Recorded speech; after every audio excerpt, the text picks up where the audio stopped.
These days, the issue of overharvesting our woods is a concern since there aren't enough laws protecting them, and the lumber business continues to cut down more trees annually using dubious PLO tactics.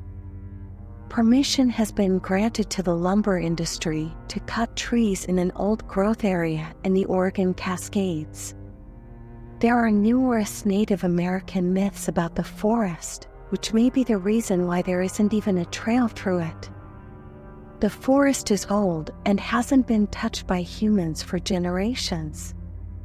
Forest being a sacred place where the spirits of nature live, and that man is forbidden to enter this sacred place, yet these are just stories and superstitions from a dying culture, and so a small group of experienced lumberjacks set up camp at the forest's edge. It was obvious that the place was ancient. All of the trees were massive and they had moss and other flora growing on every limb. Each one could have sustained its own ecosystem with how much foliage they had, and then there was the dense underbrush that carpeted the ground, making it impossible to see your feet as you walked through. This made for an eerie workplace, and it didn't help me that every morning the forest was shrouded in fog, though it usually disappeared by noon. We began cutting trees 2 days after we'd set up camp. It was a good thing that we began to cut as quickly as we did. The group we had were veteran lumberjacks, but they were a superstitious group and began talking about the woods almost as soon as we got there.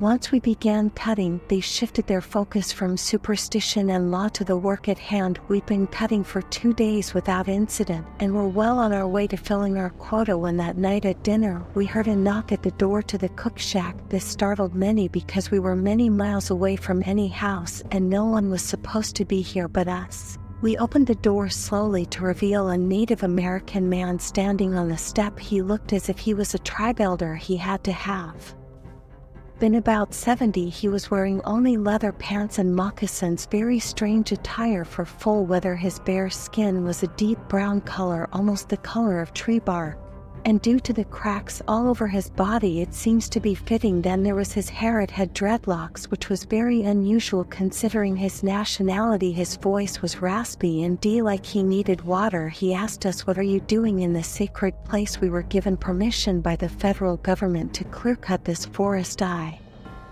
replied, "This forest is not the property of your government. The spirits of the earth demand that you leave immediately." He rebuked, "But our paychecks depend on us cutting the trees, but your lives depend on you leaving this sacred place. You've been warned." He then turned and left without another word, walking straight into the forest. I tried to stop him, but he vanished the moment he entered. We searched for him for a short time but couldn't find a trace of him. His warning was disconcerting, but we had work to do, and how much damage could one old man do? The next 2 days were a nightmare. It was almost as if the trees suddenly became iron. Our axes couldn't cut them anymore. We even had a few axes that broke when they hit the tree, so we brought in chainsaws, which worked for a day, but then they too began to break. I ended up sending 2 guys to the hospital when their chainsaws broke and the chain links hit them like shrapnel from a frag grenade. One of them would need complete facial reconstruction, while the other had to have his right arm amputated. I didn't know it then, but they were lucky they got out when they did. That night I was trying to figure out how to boost morale and find way to cut those infuriating trees.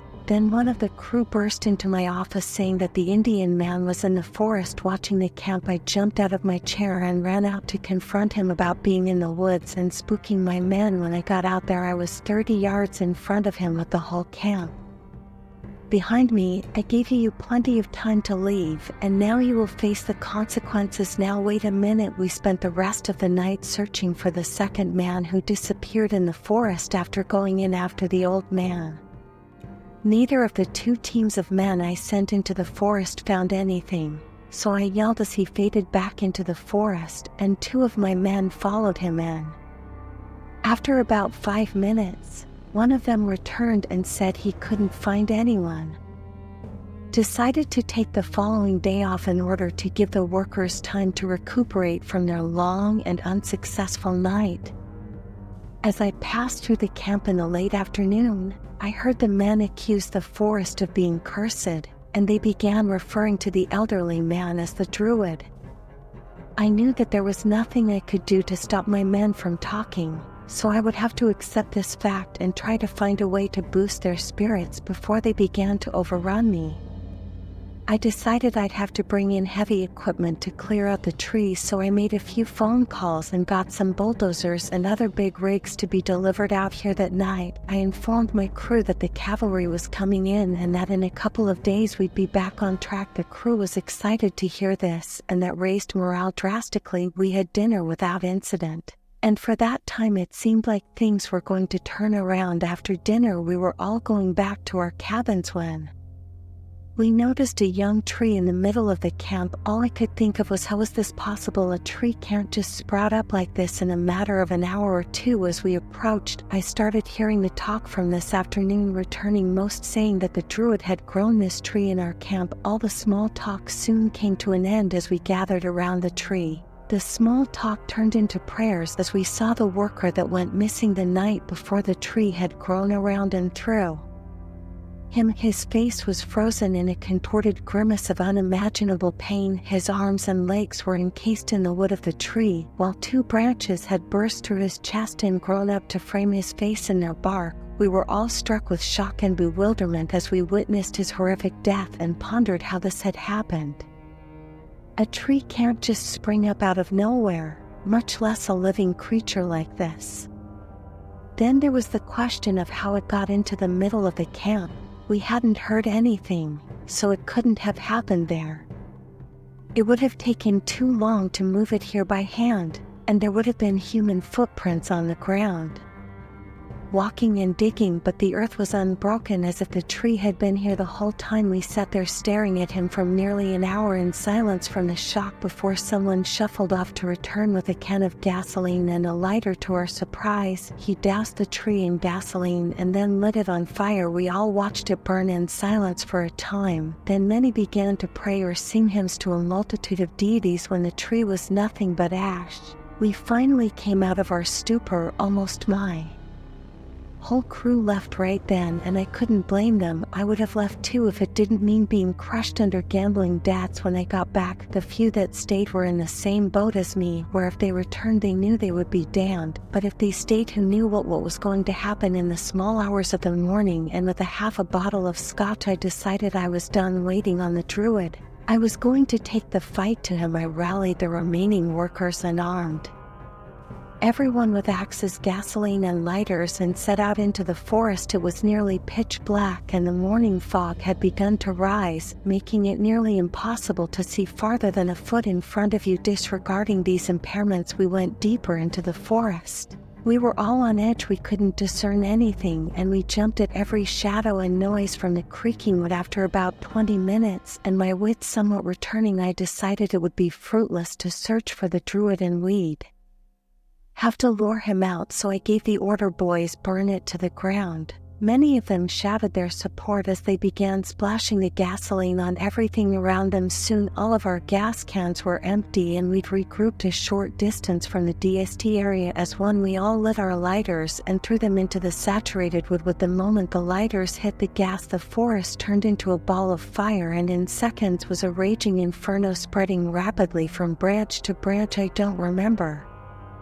when we all started to run, but we were running as fast as we could through the blazing wood. Then there was a primal shriek that was filled with unimaginable rage, so loud that we all fell to our knees, gripping our ears in agony. In that same moment, the forest returned to the darkness that we replaced with a blazing bonfire. As we shook off the pain of that shriek, the forest began to take on an ethereal glow, and in the middle of it all was the druid, who was the image of rage in that moment, before suddenly he was swallowed up by the forest. The forest came alive around us as we started running for our camp. As we ran, I saw a man grabbed by a vine and lifted high into the trees to an unknown fate. The man that was in front of me was swallowed up by the earth as the trees moved their roots, and was crushed when the trees moved their roots back into place. The last of my men were impaled by branches and carried off into the canopies while I continued to run. I didn't know why I'd been spared when everything around me seemed to want me dead. Then I stopped running. I'd been turned around,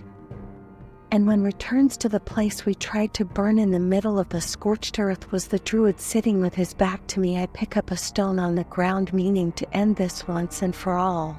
I crept up behind and raised the rock above my head as I brought it down for the killing blow. Greenery exploded from the druid and the scorched earth was covered in foliage and young trees. In that explosion of greenery, I dropped my rock. I was about to search for it when the druid spoke. I warned you that this was a sacred place, and that if you didn't leave you would die. We couldn't have left even if we wanted to. I responded with the consequences of you leaving been worse than what you have suffered here. At this remark I kept my silence, unable to come up with an adequate response to someone who knew so little of our lives and society. If you would have left, you would have kept your lives and sought out other ways to feed your greed. But your greed kept you here and made you believe this place was your way to wealth, and for that your men have paid dearly. I couldn't speak, and he slowly approached me with a look of contempt and sorrow. For what you have done here, many have died, and you await your punishment. But before I can punish you, there is something you must do. You must go back to your people and stand as a witness to the powers of the earth, and warn them of what will happen should they ignore you. At this he motioned to the trees around him, and several young trees came to him, gliding on their roots over the earth. Each tree had one of my men that came with me into the forest, their faces wrought in agony of their dying moments. Then with a second motion they went away back into the woods. He then opened his hand to reveal an acorn in his palm. He took that acorn and pressed it into my chest. I could feel it burrowing into my flesh. I would have ceased from the pain if it weren't for the druid holding me up with his other hand. With this scene you will face the same fate as those you led to the slaughter. Only after you bear witness to the things you have seen here tonight, then you will stand as a warning to them, like those you just saw. Now away with you. He shoved me roughly through the woods, stumbling right into the middle of our camp, if you could call it that anymore. The forest had reclaimed everything that wasn't destroyed. That's when I realized what he meant about my men standing as music examples. They stood at the edge of the forest as sentries, warning those who would dare to enter the forest against the will of the earth spirits. And that is how I came to be the last man to leave my camp alive. I came here right away to report my findings and advise the board to leave the forest alone and keep anyone else from entering it. Before any board member could respond, I felt the acorn begin to grow inside of me. I knew then that the end was near. With that I died in the middle of the boardroom to the sounds of screams and reneging flesh as the tree burst through my chest, ending my life with the beginning of a new one.